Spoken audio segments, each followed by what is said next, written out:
Entends-tu le vol noir des corbeaux sur nos plaines? Le chant des partisans qui, à n'en pas douter, résonnera aujourd'hui sur le plateau des Glières. On en parle avec notre invité Gilles Perret. Bonjour à vous.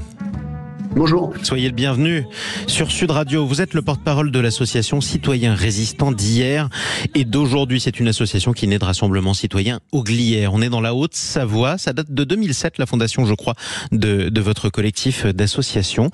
Vous êtes réunis jusqu'à demain sur le plateau des Glières pour rendre hommage au maquis des Glières, un des plus célèbres et des plus importants de France. Pour ceux qui ne sont pas de la région ou qui connaissent mal l'histoire, est-ce que vous pouvez nous la rappeler? Ils étaient plusieurs centaines, près de 400, ces maquisards. Ils ont été pourchassés d'une part par l'armée allemande et d'autre part par la milice française.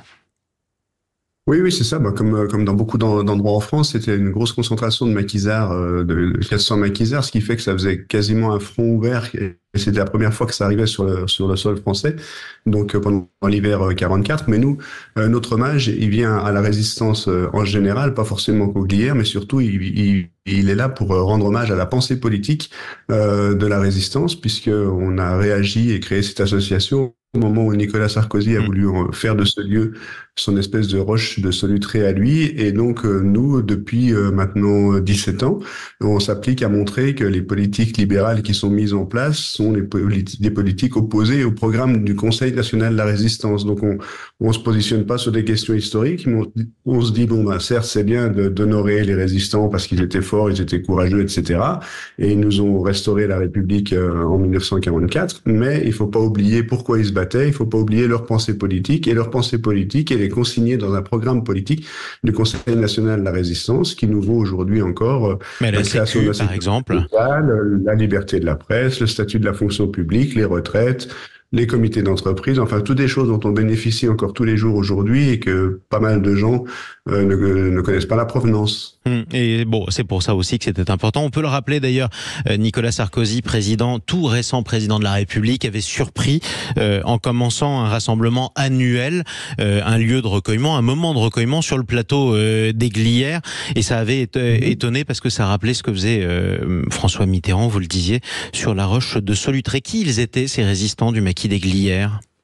Là, pour le coup, on avait des résistants qui venaient d'un peu partout. Alors, il y avait le commandant était un commandant de l'armée secrète, qui était un gradé de l'armée, donc il faisait partie des rares gradés de l'armée à être rentré dans les maquis. Et sinon, il y avait les FTP communistes, il y avait des partisans communistes. Voilà, il y avait des républicains espagnols, il y avait des antifascistes italiens, des antifascistes allemands. Donc c'était une vision très large de l'antifascisme qui évidemment résonne fortement en ce moment quand on fait croire que la résistance était uniquement française et n'avait pas d'idée politique. Donc, on l'a rappelé il y a peu de temps, malgré tout. Toujours, oui. C'est pour ça que ça nous surprend toujours quand certaines personnes vont sur ce plateau, des présidents, mais aussi des candidats, et qu'on voit que dans leur programme politique, leur programme est complètement à l'inverse du programme du Conseil national de la résistance. C'est pour ça que nous, en fait, si on reste 2 jours et demi, c'est parce qu'on fait beaucoup de conférences, de débats, du théâtre, du cinéma avec des films en avant-première, et puis qu'on donne la parole à des résistants d'aujourd'hui qui se sont transformés au fil du temps en lanceurs d'alerte pour montrer que les valeurs qui étaient défendues par le Conseil national de la résistance sont toujours très actuelles. Et c'est votre manière...